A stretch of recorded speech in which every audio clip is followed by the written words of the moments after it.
This is Judge Joe Brown, and we're listening to We All Be News. News-free Dixie for the 21st century. It's a different kind of thing. Yeah, I want to ask you this as well, because I know this, January marks anniversary of the killing of Prentice Bunchy Carter and John Huggins on UCLA campus.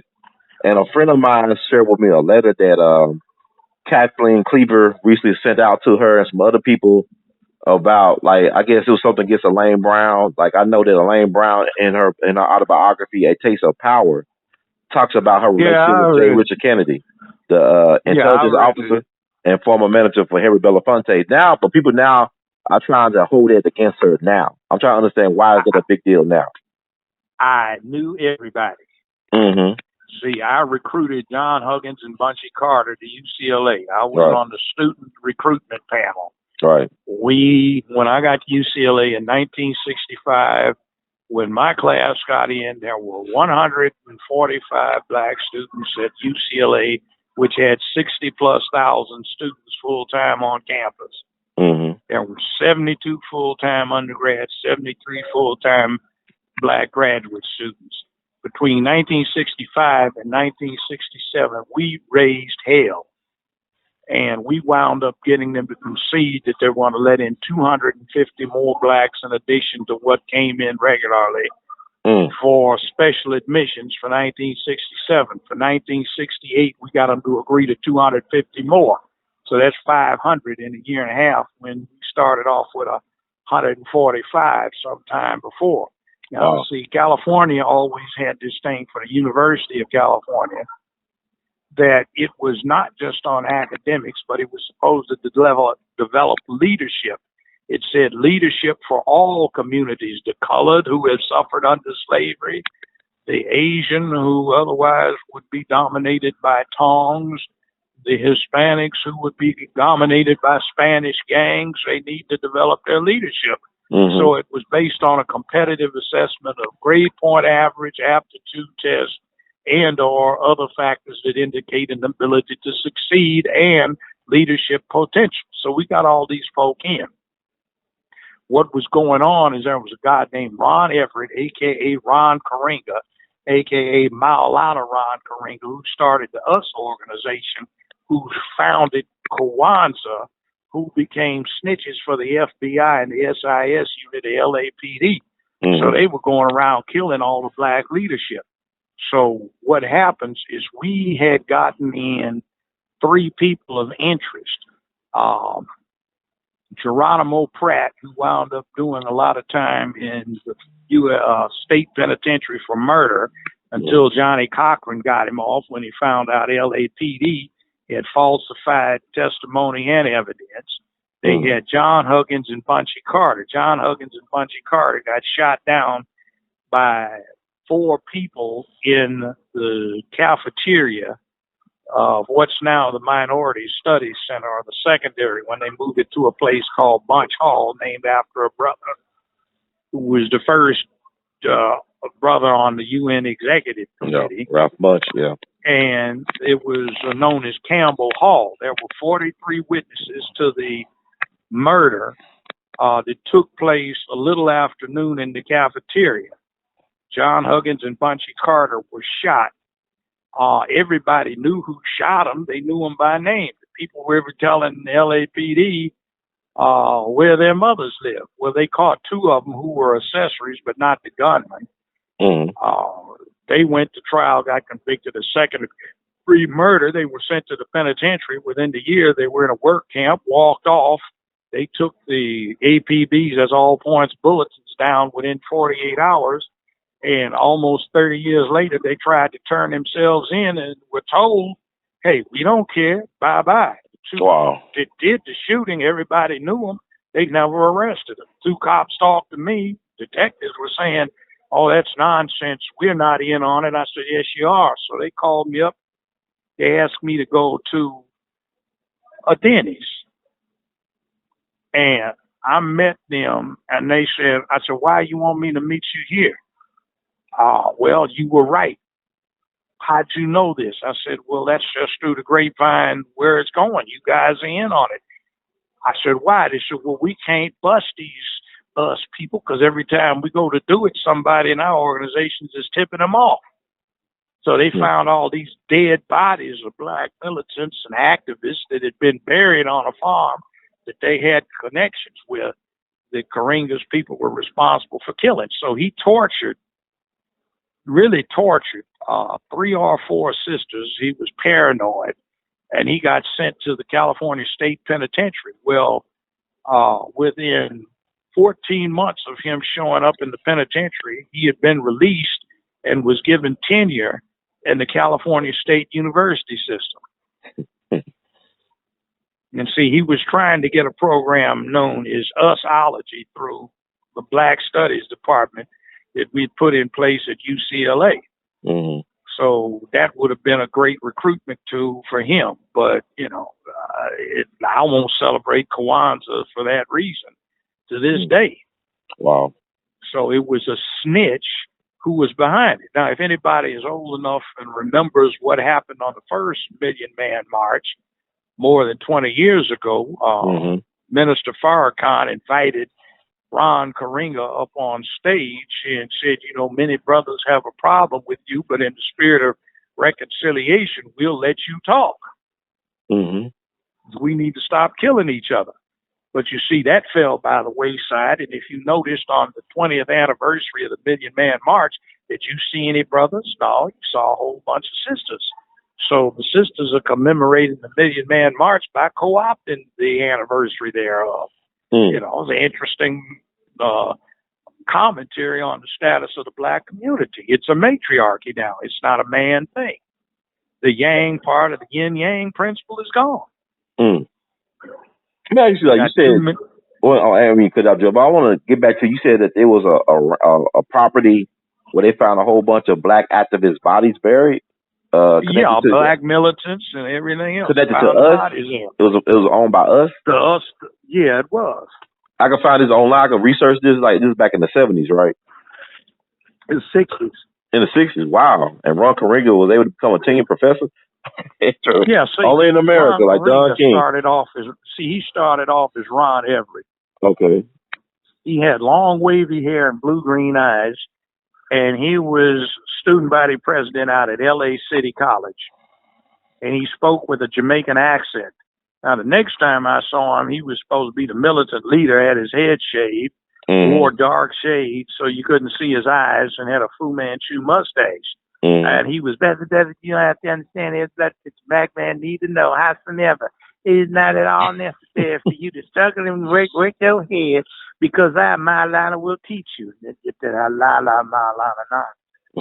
So they'd go around disrupting meetings in the black community. In about 67 or 68, you know, when there was some independent, you know, joy in the black community, and black folks started doing everything, he and some others had so infiltrated black organizations and community units that everybody was afraid to talk to anybody, because you'd get called in by the FBI or the SIS unit, the LAPD, you know, about what you said. So it was very disruptive. And when Nixon got in, after Hillary Clinton was campaigning all over the country as a youth representative to get him in, it all fell apart. It was kind of like black folk, like my Native American side, were all too inured of great white daddy in the White House who would take care of them. So when Tricky Dick got in there, they didn't think he was going to take care of them like LBJ had been doing. Right. So stuff started falling apart. Gangs had disappeared in LA, and then they started coming back. You see some problems with what was going on, like Tookie Williams, who started one of the big gangs, is still a force in the country right now. Well, he was a kid on a playground I helped run with a good partner of mine, still a good partner of mine. We still work together. His name is Cliff Stewart. And he was my boss. And we tried to help the young brother, but as Cliff said, we couldn't drain the swamp, so Tookie just decided to be the baddest ass alligator in the swamp. Right. And he started the gang. But he was a good kid, smart. He wound up writing all these kids' books. So he was the last person executed on California's death row a little while ago. Right.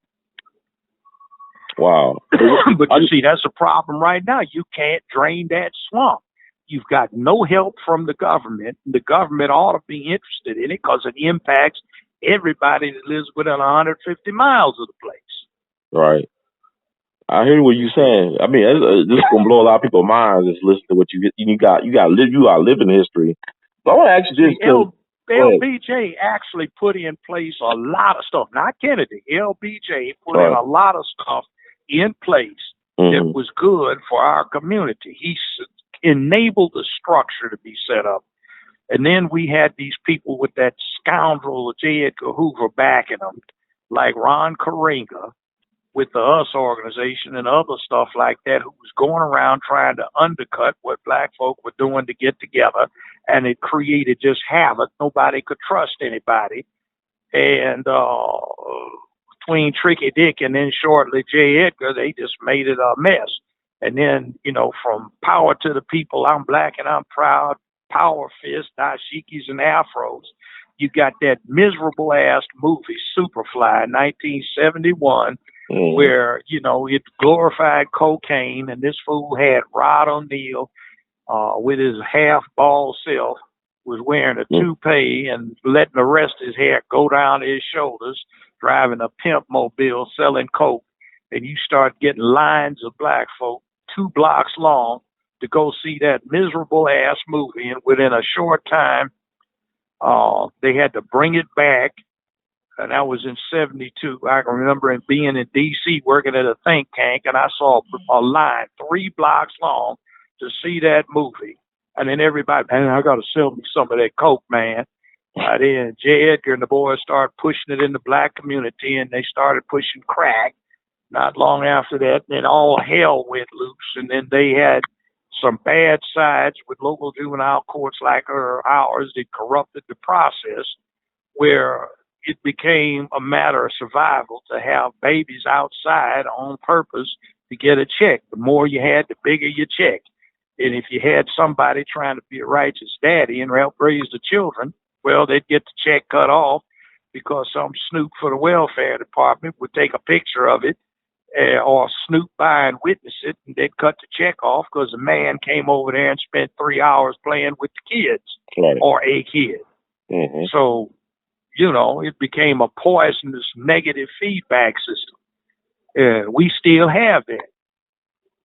Yeah, the last person to talk about it was LBJ. Carter tried, but it was too late. Right. I want to actually go back a little bit to that. I don't know with Ron Karenga, but I know I brought up ElaINe Brown because a lot of folks feel like she helped instigate the incident at UCLA, which led to the death of Bunch Carter. She didn't. See how ElaINe Brown got involved in the whole thing. She was a secretary at UCLA. Okay. Working for the staff. And we were recruiting people from all over the city. We were holding recruitment sessions in the projects. And ElaINe was a very intelligent person, so we just recruited her. Why not? She was there. We saw her all the time. So we recruited her. She meant well. And, you know, it was her perspective. But no, she didn't have anything to do with it. All of that stuff started because Ron Karenga and the US organization was trying to get control of the Black Studies program that other black students had gotten a promise from the university to start implementing as a program of study. Now, one of the bad problems, again, is we got all of these black folk in, and whereas the first group we got in at 250 said, you know, brother, right on, we right there. You know, we got to carry on the cause. The second group was going, I'm sorry, brother, I appreciate the sacrifices you have made to get me in, but I can't afford to jeopardize my career. You'll have to go on without me. I'll be there in spirit. Grab that fool and drag him with us. We did. Yes, but you see, one person who's now dead was one half-stepping Negro, and he called a meeting of new admittees and violated the rules and got himself elected BSU president. So he was a coward. And the US organization started intimidating him, so we did not know that he was taking the Black Studies program the way he was so Karenga could get a hold of it. Well, the mainstream BSUs, some BSUs from off campus, the Panther Party, and some community people who did not like it stood up to Karenga, and that's how that whole mess started. It wasn't ElaINe Brown. So what do you think about some of the Panthers being suspicious of her because of her relationship with J. Richard Kennedy, the intelligence officer? Oh, that had nothing to do. Harry That had nothing to do manager. with anybody. See, that had nothing to do with anybody. That's part of what I'm saying. Mm-hmm. There were so many people that were infiltrated right into our organizations that nobody trusted anybody. Right. You see. And the Panther Party up in San Francisco was more a social clique. The ones down in L.A. had a different operation. And then the ones in Chicago had a totally different thing. And then all of them were influenced by the Deacons for Defense and Justice, who adopted the Black Panther emblem in Louds County, down south. So it was just mass confusion. It was typical of what was going on in the community. Some are guilty. She wasn't. She just got caught up in the whole thing about who could you trust. So some of those people that were most trusted turned out to be active informants. I was surprised by a guy named Louis Tackwood, who used to be one of the Down brothers. Well, he wrote a book called The Glass House, and then inside the Glass House, another one.